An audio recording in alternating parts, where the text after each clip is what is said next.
पश्चिम बंगाल के मुर्शिदाबाद जिले के बेलडांगा में शनिवार को जबरदस्त हलचल देखने को मिली जब तृणमूल कांग्रेस से निलंबित विधायक हुमायूं कबीर ने बाबरी मस्जिद की तर्ज पर बनने वाली मस्जिद की आधारशिला रखी। कड़ी सुरक्षा व्यवस्था के बीच मंच पर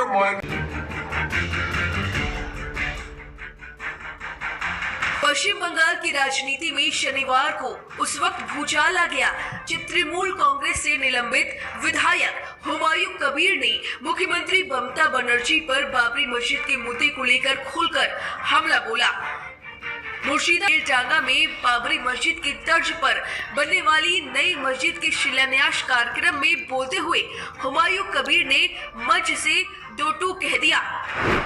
वह सरकार की मस्जिद निर्माण के लिए 80 करोड़ रुपए लोगों के सहयोग से जुटाए जाएंगे और सरकार से किसी भी तरह की मदद स्वीकार नहीं की जाएगी।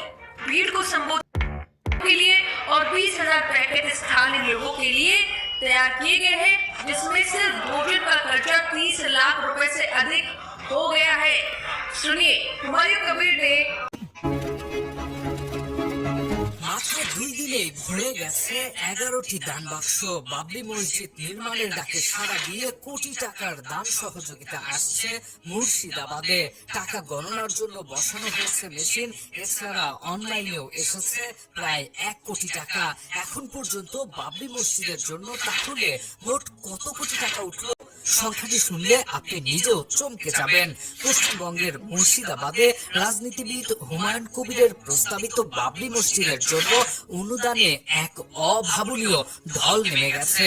ভিত্তিপ্রস্তর স্থাপনের দিন সভাস্থলে রাখা স্টিলের তৈরি 11টি বিশাল দান বাক্স মাত্র 2 দিনেই কানায় কানায় পূর্ণ হয়ে গেছে।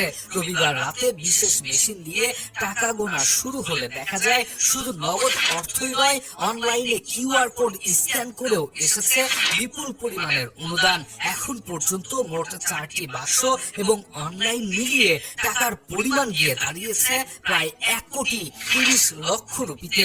এদিকে এই বিপুল পরিমাণের অর্থ ব্যবস্থাপনায় স্বচ্ছতা বজায় রাখতে নেওয়া হয়েছে নজিরবিহীন পদক্ষেপ। রবিবার সন্ধ্যা থেকে 30 জন কর্মীর একটি দল বিশেষ মেশিন দিয়ে টাকা গোনার কাজ শুরু করে এবং পুরো প্রক্রিয়াটি সরাসরি সম্প্রচার করা হয়। হুমায়ুনের ঘনিষ্ঠ মহল জানিয়েছে অনুদানের পরিমাণ তাদের সব ধারণাকে ছাড়িয়ে গেছে, এমনকি বিদেশ থেকেও অর্থ আসতে শুরু করেছে। এই টাকার পাহাড় নিরাপদে রাখতে এখন সিসিটিভি এবং কড়া নিরাপত্তা সহ একটি আলাদা ঘর তৈরির পরিকল্পনা করা হচ্ছে। প্রয়োজনে টাকা গণনার জন্য আরো লোক নিয়োগ দেওয়া হবে বলে জানা গেছে।